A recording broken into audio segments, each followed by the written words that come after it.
നമസ്കാരം. അങ്ങനെ ശബരിമലയിൽ നിന്ന് കട്ടുകൊണ്ടുപോയ സകലതും, അത് സ്വർണം ഉൾപ്പെടെയുള്ള എല്ലാം സൂക്ഷിക്കുന്ന ആ സ്റ്റോർ റൂം എന്നറിയപ്പെടുന്ന തന്ത്രിയുടെ വീട്ടിലേക്ക് SIT എത്തിയിരിക്കുകയാണ്. കേരളത്തിൽ ഈ അറസ്റ്റിന്റെ പേരിൽ സംഘപരിവാറുകാരും ഹിന്ദു സംഘടനകളെല്ലാം കൂടി ഒരു സൈഡിൽ കൂടി ഹിന്ദു വികാരം ഉണർത്തിയെടുക്കാനുള്ള പരിശ്രമം നടത്തുന്നതിനിടയിൽ അതിനെല്ലാം പുല്ലുവില കൽപ്പിച്ചുകൊണ്ട് തന്ത്രി എന്ന ആ കൊള്ളക്കാരൻ അല്ലെങ്കിൽ ആ കള്ളരൻ ചെയ്തിരിക്കുന്ന പ്രവർത്തനങ്ങളെക്കുറിച്ച് കൃത്യമായി ബോധ്യപ്പെട്ടതിൻ്റെ അടിസ്ഥാനത്തിലാണ് അതിൻ്റെ കൂടുതൽ തെളിവെടുപ്പ് എന്ന നിലയിൽ ഇന്നിപ്പോൾ അദ്ദേഹത്തിൻ്റെ ഈ താഴമൺ ഇല്ലത്തിലേക്ക് അല്ലെങ്കിൽ ശബരിമല കട്ടവസ്തുക്കളുടെ സ്റ്റോർ റൂമിലേക്ക് പോലീസ് കയറിയിരിക്കുന്നത്. ഒരുപാട് സാധനങ്ങളുണ്ട്.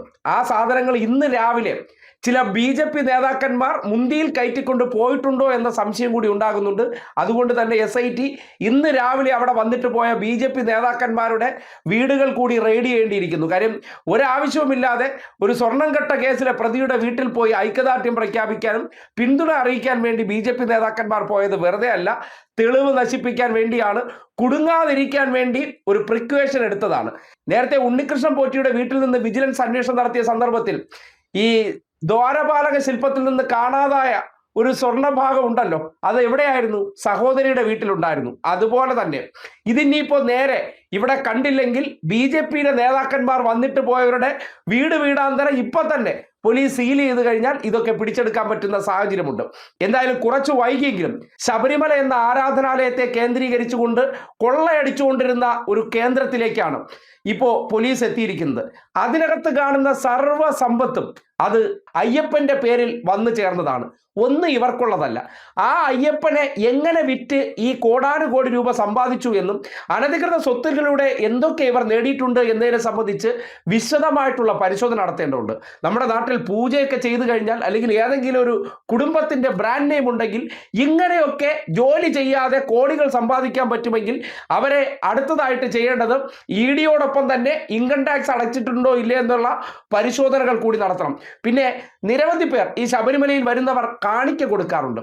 ഇതൊക്കെ ദേവസ്വം ബോർഡിനെ ഏൽപ്പിക്കേണ്ടതാണ്. പക്ഷെ നമ്മുടെ കള്ളരന് ചെയ്യാനുള്ളത് അപ്പോൾ തന്നെ ചീലരുടെ കയറ്റി അതിനെ അടുത്ത ട്രാക്ടറിലോ മറ്റതിലോ കയറ്റി ചാക്കിൽ കെട്ടി വീട്ടിലെത്തിക്കാറാണ് പതിവ്. ആ നിലയ്ക്ക് നോക്കുമ്പോൾ ആ വീട്ടിലുള്ളത് മുഴുവൻ ദേവസ്വം ബോർഡിൽ ഇരിക്കേണ്ടതാണ്. ശബരിമലയിൽ വരുന്നവർ അവിടെ കാണിക്ക കൊടുക്കുന്നത് തന്ത്രിക്കല്ല, ആർക്കാണ്? ശബരിമല അയ്യപ്പന് വേണ്ടിയാണ്, ആ വിശ്വാസത്തിന് വേണ്ടിയാണ്.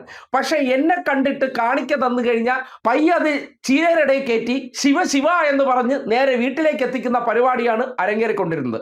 അതുകൊണ്ട് തന്നെ SIT വളരെ കൃത്യമായിട്ട് ആ വീട് അരിച്ചു പറക്കേണ്ടതുണ്ട്. ശബരിമലയുമായി ബന്ധപ്പെട്ട് എന്തൊക്കെ സാധനങ്ങൾ ചാക്കി കെട്ടി മാറ്റിയിട്ടുണ്ടോ, ഇനി വിളയിൽ കൊണ്ടുപോയി കുഴിച്ചിട്ടിട്ടുണ്ടോ എന്നൊക്കെ അറിയാനുണ്ട്. അങ്ങനെയുള്ള സാധനങ്ങളൊക്കെ ഉണ്ടെങ്കിൽ ഈ മെറ്റൽ ഡിറ്റക്ടറൊക്കെ വെച്ച് അത്തരം സാധനങ്ങൾ കൂടി കണ്ടെത്തേണ്ടതുണ്ട്. അവിടെ ശബരിമലയിൽ വന്നിട്ടുള്ള പല സാധനങ്ങളും ശബരിമലയ്ക്ക് കൊടുത്ത കാഴ്ച വസ്തുക്കൾ പലതും സ്വർണം എങ്ങനെയാണോ അവിടെ നിന്ന് ഇളക്കി പോറ്റിയെ കൊടുത്തു വിട്ടത്, അതുപോലെ ഉണ്ണികൃഷ്ണൻ പോറ്റി വഴി പലതും അദ്ദേഹത്തിന്റെ വീട്ടിലേക്ക് കോടാനുകോടി രൂപ മൂല്യമുള്ള വസ്തുക്കൾ എത്തിയിട്ടുണ്ടെന്നാണ് മനസ്സിലാക്കാൻ കഴിഞ്ഞിട്ടുള്ളത്. കുറച്ച് വൈകിയായിരുന്നെങ്കിലും SIT അവിടെ എത്തിയതിൽ സന്തോഷമുള്ള കാര്യമാണ്. ഇത്തരം ഇടങ്ങളിലെല്ലാമാണ് ഇന്നത്തെ കാലഘട്ടത്തിൽ പരിശോധനകൾ നടത്തേണ്ടത്. വിശ്വാസത്തിന്റെ മറ പിടിച്ച് അതിന്റെ പിന്നിൽ പതുങ്ങിയിരുന്നു കൊണ്ട് ഈ നാട്ടിൽ എന്തെല്ലാം തരത്തിലുള്ള അനധികൃത സ്വത്ത് സമ്പാദനവും പാവപ്പെട്ട മനുഷ്യരുടെ ജീവിക്കാനുള്ള ഉപാധികളെല്ലാം അത് ഞങ്ങൾക്ക് കൂടി വിഹിതം തന്നാലേ നന്നാവുള്ളൂ എന്നുള്ള വ്യാജ പ്രചരണങ്ങൾ നടത്തുന്നവരുടെ യഥാർത്ഥ മുഖം മൂടിയാണ് ഇതിലൂടെ അഴിഞ്ഞു വീഴുന്നത്. അക്കാര്യത്തിൽ SIT ചെയ്യേണ്ട ഒരു കാര്യം, ഇവരുടെ വീട്ടിൽ നിന്ന് ഇത്രയും കാലം, അതായത് കഴിഞ്ഞ കുറേ കാലമായിട്ട് അപ്പനും മോനും മാറി മാറി എന്തോ ഞങ്ങളുടെ കുടുംബ സ്വത്ത് പോലെ അവിടെ കയറിയിരുന്ന് ഇഷ്ടംപോലെ അവിടെ വരുന്ന കാണിക്കകളെല്ലാം വീട്ടിൽ കൊണ്ടുവന്ന് എത്തിക്കുന്നതാണല്ലോ. അപ്പോൾ സ്വാഭാവികമായിട്ടും അതെല്ലാം ദേവസ്വം ബോർഡിൻ്റെതാണ്, അതെല്ലാം അയ്യൻ്റേതാണ്, ഒരിക്കലും തന്ത്രിയുടേതല്ല. പക്ഷെ അതെല്ലാം വീട്ടിലെത്തിച്ച കാര്യങ്ങൾ അത് ജനങ്ങളെ ബോധ്യപ്പെടുത്താൻ കിട്ടിയ അവസരത്തെ അത് കൃത്യമായി വിനിയോഗിക്കേണ്ടിയിരിക്കുന്നു. ഒരു സൈഡിൽ കൂടെ ഈ അറസ്റ്റുമായി ബന്ധപ്പെട്ട് വർഗീയത ഉണർത്താൻ പരിശ്രമിക്കുമ്പോൾ അങ്ങനെയല്ല, പഴുതടച്ചുള്ള അറസ്റ്റ് തന്നെയായിരുന്നു. അതിന് തൊണ്ടി മുതൽ ഉൾപ്പെടെ ജനങ്ങളുടെ മുന്നിൽ അണിനിരത്തിക്കൊണ്ട് ഈ പൂണൂൽ കള്ളന്മാരെ നാടിന്റെ മുന്നിൽ തുറന്നു കാട്ടിക്കൊടുക്കണമെന്ന് മാത്രമാണ് SIT ഉദ്യോഗസ്ഥരോട് അഭ്യർത്ഥിക്കാനുള്ളത്.